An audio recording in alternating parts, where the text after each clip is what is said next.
Iran का एटमी plan पूरी दुनिया जानती है। अपनी नेवी को भी इससे लैस करने की गुप्त तैयारी उसने शुरू कर दी है। एक नया क्रूज मिसाइल सिस्टम ईरान की नौसेना का हिस्सा बन गया है।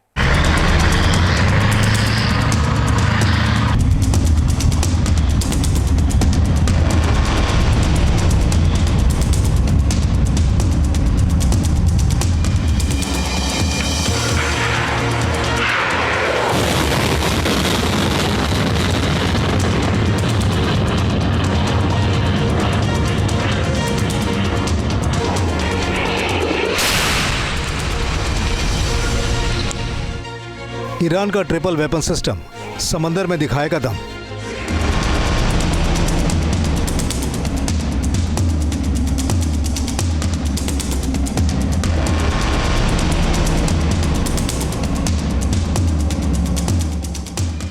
जमीन से आसमान तक मिसाइल आर्मी।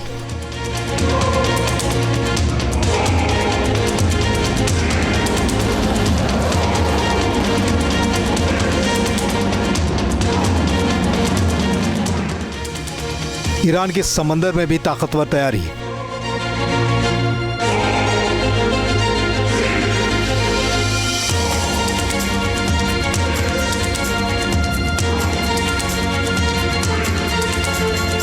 ईरान ने ट्रेलर दिखाया है, लेकिन क्या अमेरिका पूरी पिक्चर दिखाएगा?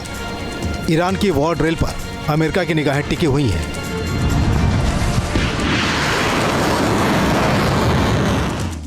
दरअसल जिस अंदाज में ईरान ने अपने हथियारों को सामने रखा है, उससे साफ दिख रहा है कि उसने अमेरिका की ताकत को चुनौती दे दी है।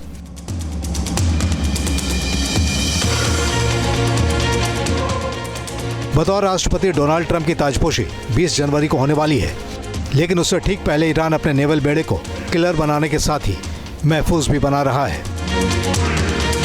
ईरान की नौसेना को नया क्रूज मिसाइल सिस्टम मिल गया है। रिपोर्ट के मुताबिक यह मिसाइल सिस्टम हॉर्मुज़गान में रणनीतिक जोस्क पोर्ट के पास नेवी को सौंपा गया है।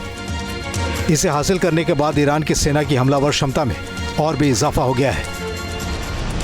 इस तलय क्रूज मिसाइल सिस्टम के साथ ही ईरान की नेवी को मानव रहित under water vehicle, cross section air defence system, तेजी से हमला करने वाले क्राफ्ट और अबाबिल 5 रणनीतिक ड्रोन भी हासिल हो गए हैं।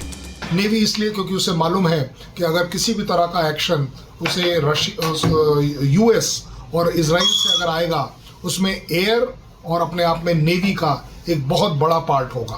और दोनों ही पॉइंट ऑफ व्यू से वो अपने एयर डिफेंस करिए, सर्वेलेंस, टारगेट एक्विजिशन की बात करिए, डिस्ट्रक्शन की बात करिए, साइबर सिक्योरिटी की बात करिए, इन सब के ऊपर वो अपनी नेवी में बढ़ावा दे रहा है। स्ट्रॉन्ग से और ज़्यादा स्ट्रॉन्ग करता चला जा रहा है।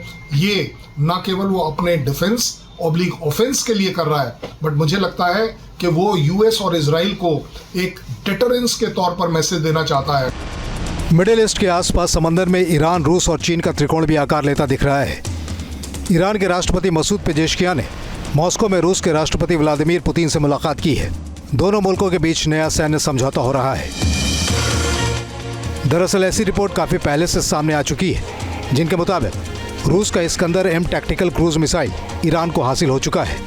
ये वो मिसाइल है जो न्यूक्लियर वॉरहेड को ले जाने में सक्षम है।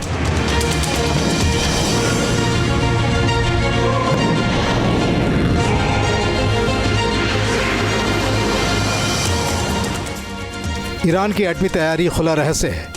कहा जा रहा है कि ईरान ने 60% तक यूरेनियम संवर्धन की क्षमता हासिल कर ली है और अब वो न्यूक्लियर हथियार बनाने के 80% तक पहुंच गया है।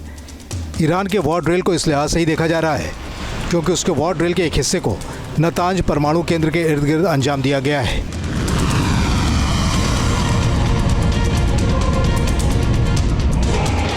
इजरायल या फिर अमेरिका के संभावित हमलों से अपने परमाणु रिएक्टर को बचाना ईरान का पहला मकसद है। पिछले साल अक्टूबर में हुए हमले के दौरान इजरायल ने ईरान के एक एटमी केंद्र को नुकसान पहुंचाया था।